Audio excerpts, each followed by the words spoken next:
El Señor esté con ustedes. Y con tu espíritu. Lectura del Santo Evangelio según San Lucas. Gloria a ti, Señor.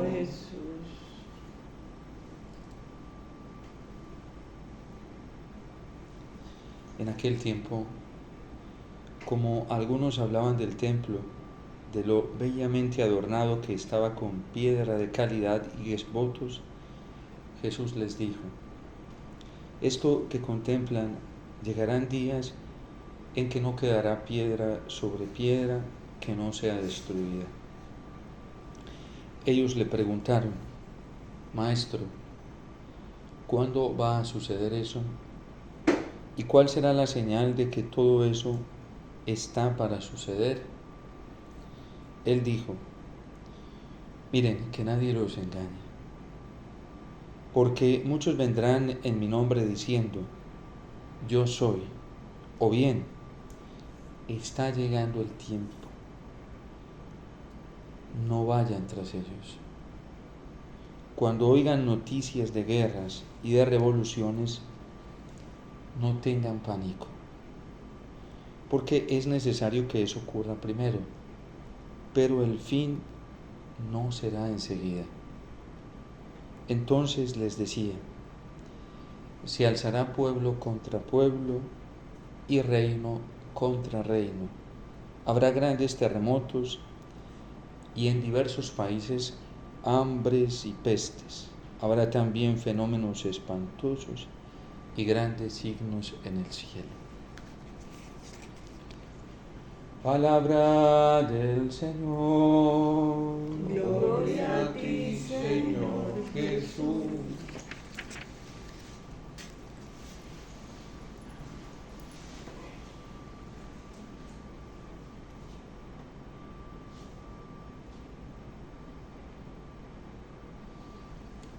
La palabra del Señor es la noticia más fabulosa y extraordinaria que nosotros podemos tener para vivir estos tiempos complicados para el mundo, difíciles para la Iglesia, porque ella siempre nos ubica de una manera muy clara, sensata y también de una manera muy esperanzadora.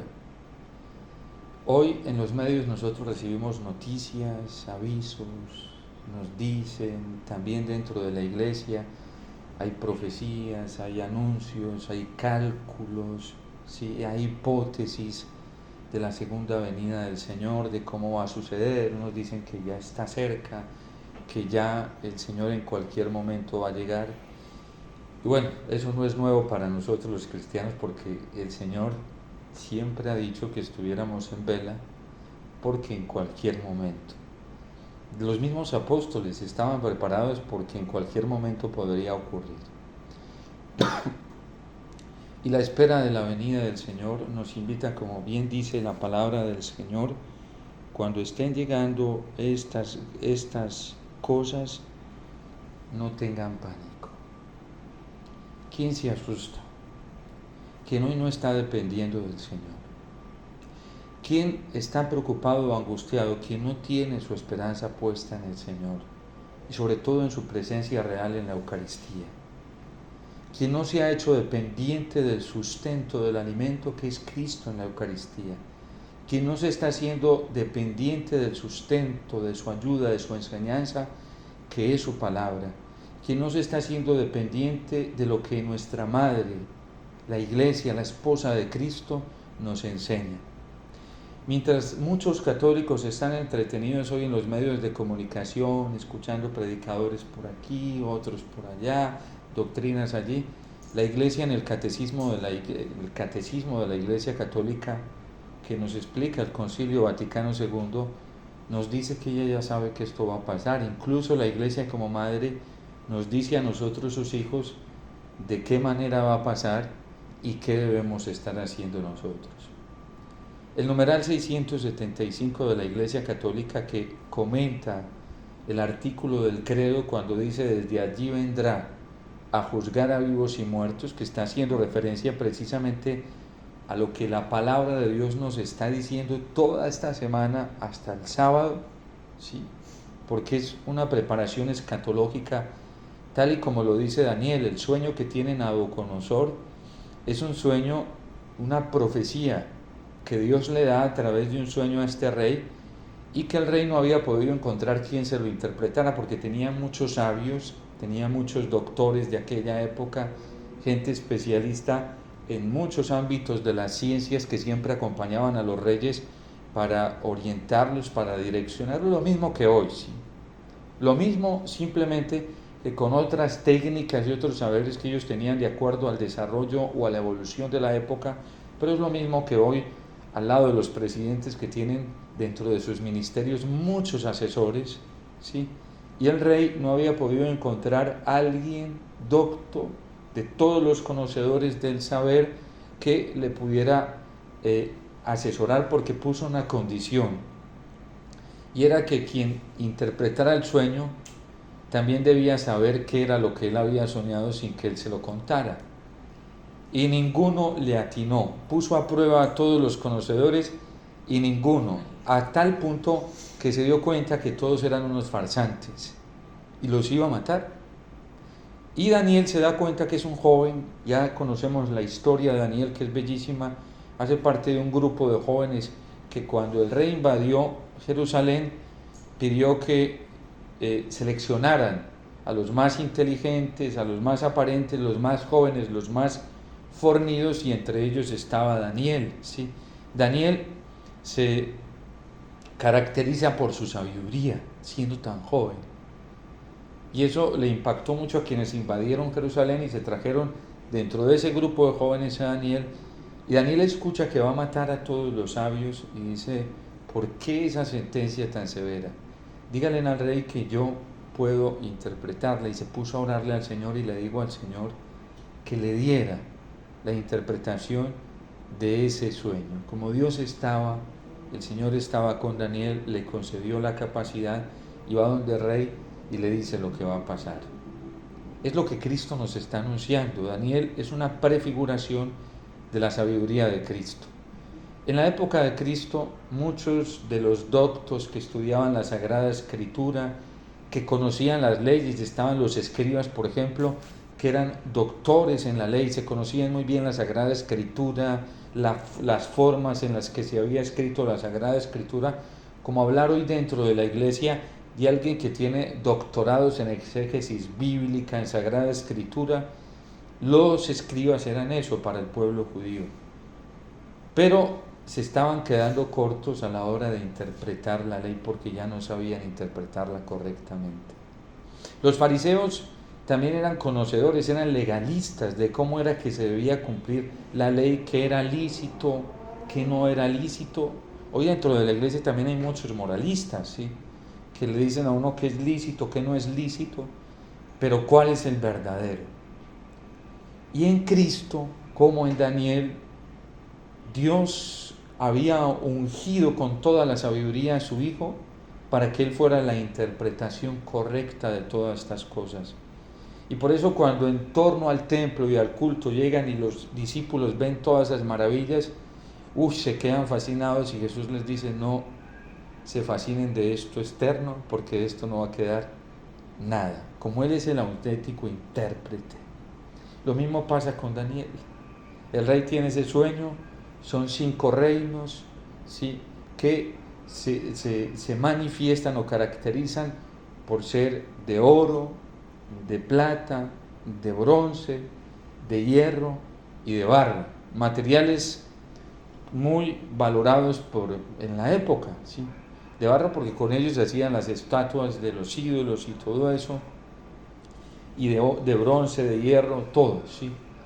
Y le dice Daniel al rey que esos son 5 reinos que van a perdurar, porque la interpretación se refiere al futuro, es escatológica, es apocalíptica.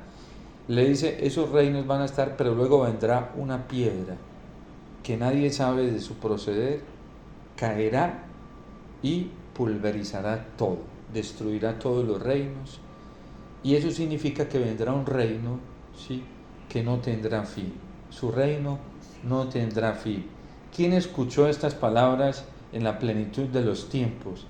Las escuchó la Virgen, cuando el ángel les dice que esa piedra, que es Cristo, se iba a encarnar en ella y que Él iba a ser el Emanuel, porque también Isaías lo había dicho, que ante la crisis que estaba viviendo Israel iba a venir un siervo, ¿sí? Y era el Emanuel, el Dios con nosotros, y era el que venía a salvar, y su reino no tendría fin. Cuando el ángel le dice todo esto a la Virgen se conocía todo esto.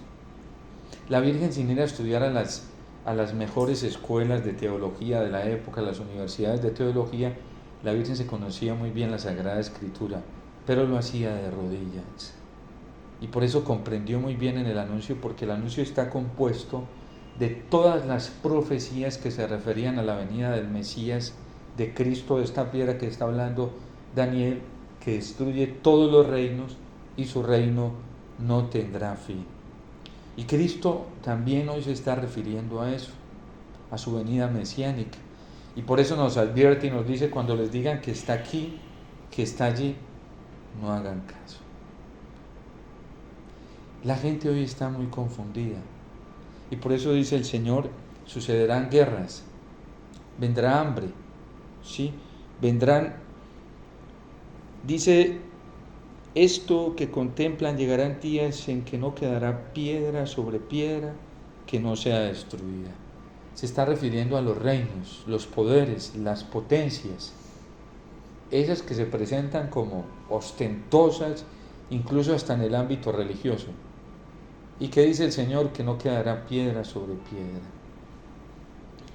Ellos le preguntaron, ¿cuándo va a suceder eso? ¿Y cuál será la señal de que todo esto está para suceder? O sea, antes de que eso llegue a su culmen. Miren que nadie los engañe, porque muchos vendrán en mi nombre diciendo, yo soy, o bien está llegando el tiempo. Eso está pasando hoy y siempre ha pasado. Muchos han llegado, no crean que llegan en nombre de cualquiera, ¿sí? Llegan en nombre de Dios, ¿sí? Yo soy y ya está llegando el tiempo.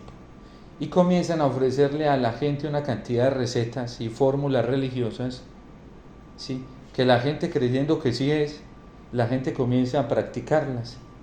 Y no sabe la gente que los están engañando.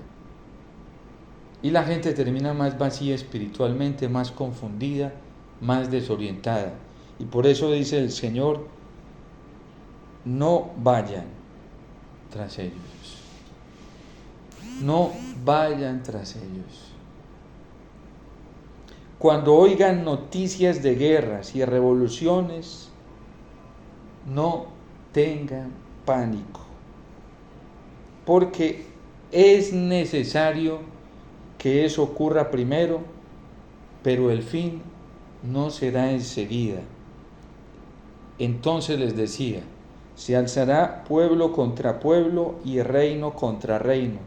Habrá grandes terremotos y en diversos países hambres y pestes. Habrá también fenómenos espantosos y grandes signos en el cielo. Pero el fin todavía no va a suceder. ¿Qué nos toca hacer a nosotros? La Iglesia es muy clara. En el numeral 675 del Catecismo y la Lumen Gentium del Concilio Vaticano II, que es una constitución dogmática, donde la Lumen Gentium significa luz para las gentes, ¿sí? Fue la luz del Espíritu Santo el concilio que nos dijo cómo debíamos vivir nosotros ante estos tiempos y cómo debíamos esperar el futuro. La Lumen Gentium dice que todo esto va a ocurrir y trae las citas bíblicas ahí. Los obispos lo vieron en pleno Concilio Vaticano II, y el Catecismo, comentando eso, dice que antes de la venida del Señor, antes de que Él venga a juzgar a vivos y muertos, la Iglesia tiene que pasar por una tribulación muy grande. ¿Y en qué consistirá esa tribulación? Esa prueba que van a sacudir nuestra fe. Aquí no es un problema externo, es un problema de fe, es decir, cómo está mi convicción por el Señor, por su palabra y por lo que Él me manda. Es eso, no es otra cosa. Cuando la Virgen se le apareció a Santa Catalina Labor, esa aparición estuvo precedida por dos acontecimientos. El primero fue con su fundador San Vicente de Paúl, que el corazón comenzó a cambiarle de colores. Y ella lo veía porque era una monjita sencilla, campesina, pero muy orante, y le encantaba hacer adoración eucarística. Y estando en torno a la Eucaristía, ella vio estas manifestaciones. Después tiene unas manifestaciones en la adoración eucarística. Y ahí el Señor comienza a mostrarle cosas. Y comienza a mostrarle tantas cosas que ella comienza a anhelar ver a la Virgen. Y después se le aparece la Virgen. Fátima está precedida también por un acontecimiento eucarístico. Es lo que no nos cuentan de Fátima y de las apariciones marianas. Todas las apariciones marianas de la Virgen, las verdaderas, tienen una connotación eucarística. Ojo, porque esto es clave. Para nosotros la Eucaristía es fundamental para estos tiempos. Mientras nuestra fe esté puesta en la Eucaristía, nuestra dependencia de paz, de alegría, de gozo, esté en la Eucaristía, no hay problema, no hay por qué tener pánico. En Portugal hubo un milagro eucarístico muy importante, allá está, ¿sí? De los más importantes que ha estudiado la Iglesia, y es aprobado por la Iglesia. Cuando la Virgen se aparece a los pastorcitos, está precedida por este milagro eucarístico en Portugal, y luego, por eso el ángel se le aparece a los pastorcitos. La preparación para la aparición mariana es netamente de reparación eucarística. ¿Por qué el ángel les enseña dos oraciones de reparación eucarística antes de que se aparezca la Virgen? Que es: Dios mío, yo creo, adoro, espero y os amo. Y Santísima Trinidad, Padre, Hijo y Espíritu Santo. Porque la Virgen tiene un objetivo, y es centrarnos en la Eucaristía. Y el objetivo de Fátima es la Eucaristía. De esto no nos hablan los fatimistas. Solamente nos hablan de cosas, extraen lo que no es esencial de la aparición de la Virgen. Cuando la Virgen se aparece en el Tepeyac, en México, lo primero que hace decirle a Juan Diego es que vaya donde el obispo, porque quiere una capilla. ¿Y para qué quiere una capilla? Para que el Santísimo Sacramento, la presencia real de Cristo, sea adorado. Cuando la Virgen se aparece en Medjugorje, lo primero que hace a decirle a los videntes es llevarlos a la parroquia. Los necesita adorando la Eucaristía, viviendo la Eucaristía. Y así todas las apariciones como esta de la medalla milagrosa. Entonces, el centro para nosotros, ese es el mensaje central. Esa piedra que cae, y esa piedra que cae de la que habla Daniel, que destruye todos los reinos, es la Eucaristía. Cada vez que nosotros venimos a la Eucaristía con un corazón sencillo, le permitimos al Señor que tumbe todos los reinos que hay en nuestro corazón. Y que quede Él ocupando ese trono, como cuando el ángel vino a anunciarle a la Virgen y le dijo que ella ya tenía ese trono invadido por el Señor. Lo que en la Virgen toma carne es una palabra que ella ya ha gestado en su corazón desde hace mucho tiempo. Porque la Virgen no vivía pendiente de YouTube, de Twitter, de Facebook, de nada de esas cosas. La Virgen tenía un medio de comunicación muy directo y era la Biblia. Desde entonces, y la Virgen vivía orando, y orando se daba cuenta de cómo debía estar ella preparada para ese gran acontecimiento de la venida mesiánica, ¿sí?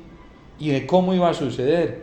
Por eso cuando la Virgen recibe este anuncio, primero se asusta, no porque ella no crea. Ella está esperando y pide la venida del Mesías. Ella la está clamando porque hay tanta injusticia, tanta desigualdad, tanta explotación, tanto sufrimiento, tantas guerras incluso que estaban viviendo en el contexto en el que vivían los judíos, la opresión romana que había ya invadido, había conquistado el imperio griego, y Roma vino a explotar con impuestos, vino a oprimir al pueblo de una forma impresionante. Y ya estaban cansados, y a la Virgen y a San José les tocó vivir todo eso, toda esa opresión injusta. Y cuando viene el ángel y le anuncia, ella se perturba porque ella sí esperaba la venida del Mesías, pero no se imaginaba que fuera ella, ¿sí? Que ella fuera la Virgen de la que estaba hablando Isaías. Además, porque la Virgencita ya estaba en un contexto en el que, esperando la venida mesiánica, ¿sí? Esperando al Señor, ella oraba, como nos dicen algunas partes de la tradición, oraba por la que iba a ser la Madre Virgen, ¿sí? Pero no por ella y porque estaba casada. Y a lo mejor ella estaba pensando que ella no clasificaba, pero Dios tenía otro plan extraordinario, la conservó y le dice que va a gestar en su seno al Salvador del mundo. Todo, si ustedes se leen el Evangelio de la Anunciación, se van a encontrar todas estas partes en lo que le dice el ángel a ella. Y por eso cuando el ángel le explica que todas esas profecías se van a cumplir en ella, ella dice fiat, y en esos momentos se encarna el Verbo eterno, y esa es la roca. Por eso la Virgen es el primer sagrario. Los padres de la Iglesia siempre dijeron que ella había sido el primer sagrario, el primer tabernáculo, donde antes el tabernáculo lo tenían para las tablas de la ley, ¿sí? Para el maná y para creo que era el bastón de Aarón, o una de las ramas de olivo que trajo la paloma en el diluvio, ¿sí? Bueno, no lo recuerdo ahorita bien, pero depositaba 3 acontecimientos sagrados. Ahora la Virgen se convierte en ese nuevo templo, en ese nuevo tabernáculo donde está Cristo. Ya los padres de la Iglesia dicen que es el primer sagrario donde estuvo la Eucaristía, que ella es la primer custodia donde se expuso la Eucaristía, ¿sí? Que ella es el primer altar donde se celebró en realidad espiritualmente la Eucaristía, porque en el momento de la encarnación es gestado el sumo y eterno sacerdote, la víctima. En esos momentos comienza, es como una Eucaristía en el tiempo, ¿sí? Y de hecho en la Eucaristía, en la liturgia eucarística, nosotros tenemos la oportunidad de vivir todos esos acontecimientos desde la anunciación, la encarnación, todos los misterios terrenales de Cristo hasta los celestiales. La liturgia eucarística nos permite vivirlos. Lo que pasa es que como nosotros no tenemos una fe tan desarrollada, no logramos vivirlo en esa dimensión, pero esa es la meta, ¿sí? Los santos llegaban a vivir eso en la Eucaristía. Hay gente sencilla que no sabe de Sagrada Escritura, no ha estudiado, y se mete tanto en la Eucaristía que contempla estas cosas. Y uno le dicen, Padre, imagínese que yo en la Eucaristía viví esto.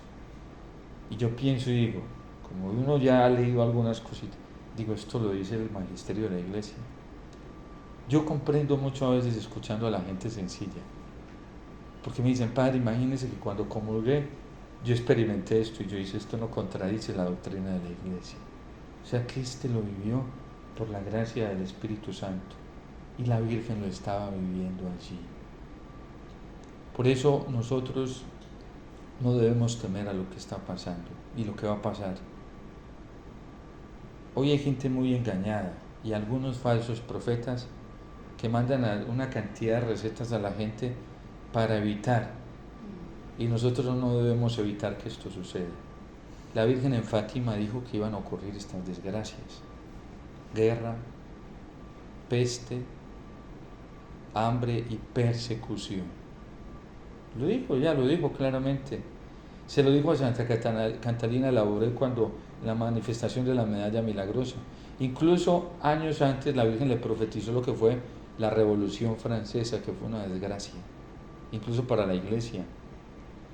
Pero Dios siempre suscita hombres y mujeres extraordinarios en tiempos difíciles. Son lo que San Luis María Griñón de Montfort llama los apóstoles de los últimos tiempos, porque en plena Revolución Francesa a esta monjita la utilizó como profeta. Y luego, en plena revolución, donde la Iglesia vivió una persecución muy alta, donde hubo obispos, sacerdotes que se amagualaron a las direcciones terribles del Estado y se apostataron.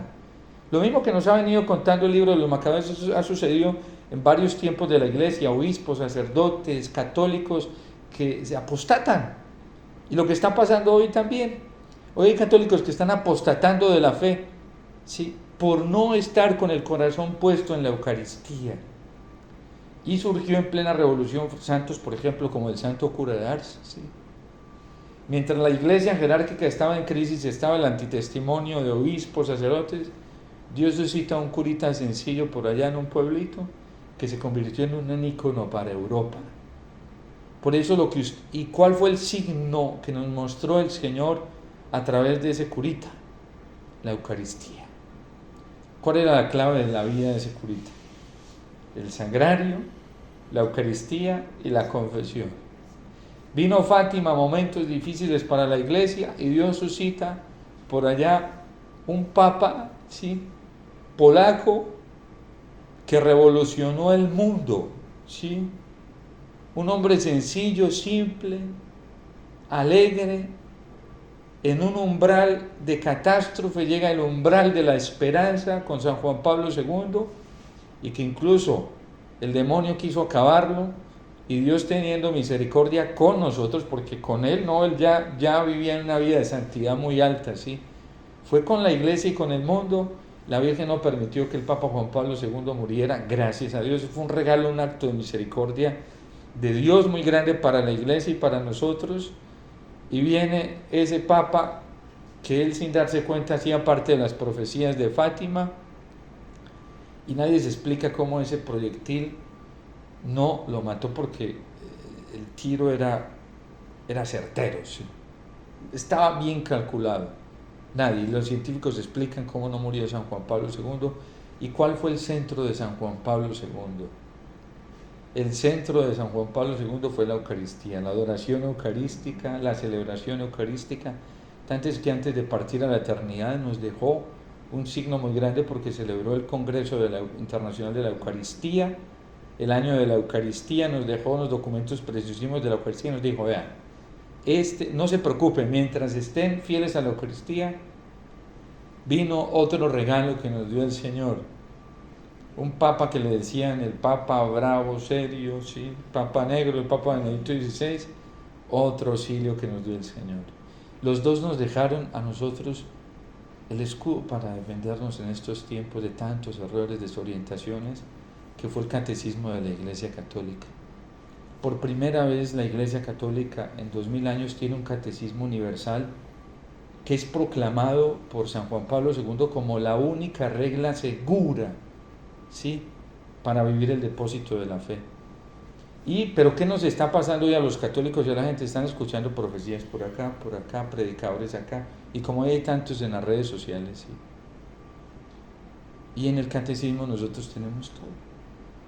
Esto que yo les estoy diciendo, todo está en el catecismo. Pero los que más saben, los doctos, lo ven como algo por ahí insignificante. ¿Y a dónde nos lleva el catecismo de la Iglesia Católica? Amar la Eucaristía. La Virgen y San José. ¿Cuál fue el secreto de la Virgen y San José? Estos días alguien me llevó un cuadro precioso, hermosísimo, yo nunca lo había visto. Me impactó muchísimo. Está Jesús en una mesita, pequeño, y están la Virgen y San José mirándolo. Y el martillo y todos los instrumentos que San José utiliza para la carpintería, está lirio tirados en el piso, ¿sí? Y los dos extasiados mirando al niño Jesús. Como que quien dice: aquí no hay nada más importante en esta casa que él, ¿sí? Y la clave de San José y la Virgen era ese niño chiquitico que tenía ahí. Por eso San José daba su vida por él, y la Virgen daba su vida por él. Y era tanto el amor a Jesús, que lo que hacía que la Virgen se enamorara más de San José era esa forma en que él cuidaba y contemplaba a Jesús. Y lo que hacía que San José se enamorara más de la Virgen era la forma en que ella contemplaba y adoraba a ese chiquitico que tenía ahí en su casa, que era la Eucaristía. Ellos tenían la adoración permanente, ¿sí? Por eso San José a toda hora quería tenerlo cargado, ¿sí?, y estar con él. Y esa fue la clave para que ellos se mantuvieran fieles, ¿sí? Nosotros tenemos que pedirle esa gracia al Señor, de amar mucho la Eucaristía, porque ¿quién se enferma? ¿Quién tiene pánico? ¿Quién se aterra hoy? Quien no ame la Eucaristía, quien no esté dependiendo de la Eucaristía. El que tenga su corazón en la Eucaristía no debe tener miedo, nada, porque teniendo al Señor, amándolo en la Eucaristía, adorándolo, nosotros tenemos la seguridad más grande para vivir estos tiempos tan difíciles. Fátima, y podríamos hablar de todas las apariciones acá aprobadas por la Iglesia, y todas tienen esa connotación eucarística. No nos dejemos engañar, no vayamos a otro lugar, no vayamos, no escuchemos ya, no perdamos el tiempo buscando cosas y escuchando profetas, porque Ya el signo está dado. Está en el altar y en el sagrario. Ya. Y ahí la paz que uno encuentra cuando va donde Jesús sacramentado, esa no se la da nada ni nadie. Yo no he podido encontrar un instrumento a lo largo de estos 19 años que he intentado entregarle mi vida al Señor en la vida consagrada y sacerdotal. Yo no he encontrado un instrumento que me haga sentir lo que me hace sentir Jesús en el sagrario. Yo no he podido encontrar un predicador que me haga sentir, experimentar la pasión que yo experimento cuando leo la Biblia, cuando la medito. Yo no he podido encontrar un teólogo, por muchos doctorados que tenga, que me haga fascinar tanto como cuando cojo el catecismo de la Iglesia Católica en mis manos y lo escudriño. Eso es algo que una vez una persona, estaba yo en el Santísimo y la persona me estaba viendo y yo estaba con la Biblia, llego con mi Biblia grandotota así y comienzo en el Santísimo y es una cosa muy grande, ¿sí? Y se puso, yo no me he dado cuenta que me estaba mirando desde hacía rato y después me dice, padre, ¿a ti te gusta mucho leer la Biblia? Parece que te metieras allá. Y yo, sí, es que es un océano bellísimo, es como otro mundo, ¿sí? Donde uno se mete y no quiere salir de ahí, ¿sí? Y me dice, tú parece que no quisieras salir. Y es verdad, si por mí fuera, con la Biblia, ya, con la Biblia, el Santísimo, ¿sí? Y ya. Eso es suficiente, la Eucaristía, la presencia del Señor, la fidelidad a su palabra. Daniel fue fiel. ¿De dónde le venía toda esa sabiduría? Porque era un hombre que meditaba las Escrituras. La Virgen meditaba las Escrituras, San José meditaba las Escrituras. No nos dejemos engañar. La gente está muy mal en la iglesia porque estamos dejando de escuchar al Señor. Y nos estamos entreteniendo por ahí con culebreros dentro de la iglesia, falsos profetas, porque lo hacen en nombre de Cristo, pero son falsos. Un instrumento que no nos lleve a la Eucaristía inmediatamente, porque para eso no hay que darle vueltas de la gente.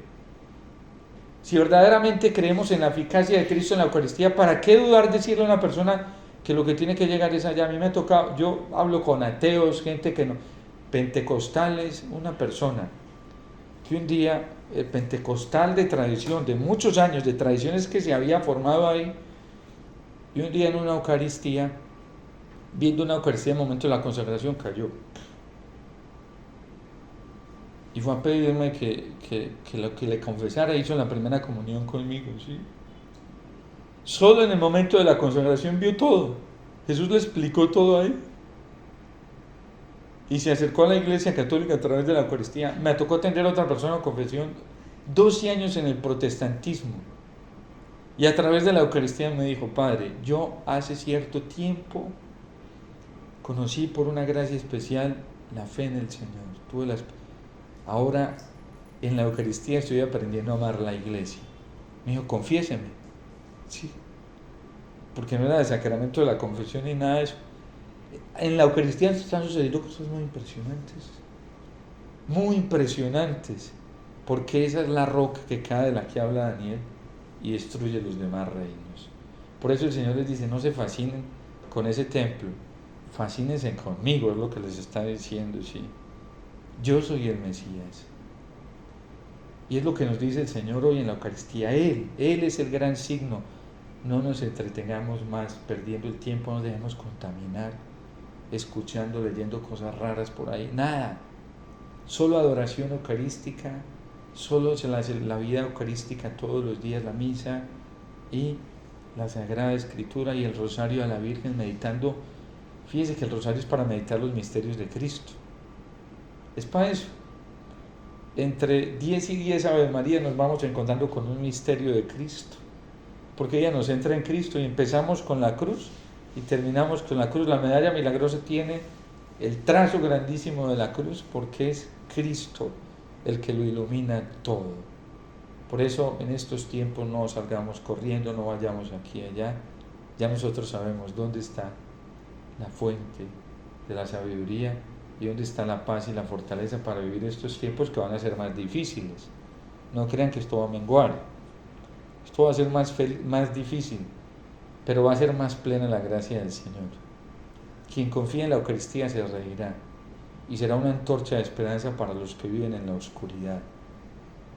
Será la verdadera antorcha, la luz de esperanza para muchos que en medio de la oscuridad necesitarán ver una luz, y la luz es Cristo.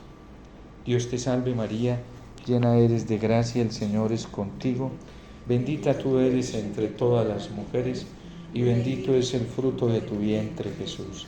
Santa María, Madre de Dios, ruega por nosotros pecadores, ahora y en la hora de nuestra muerte. Amén.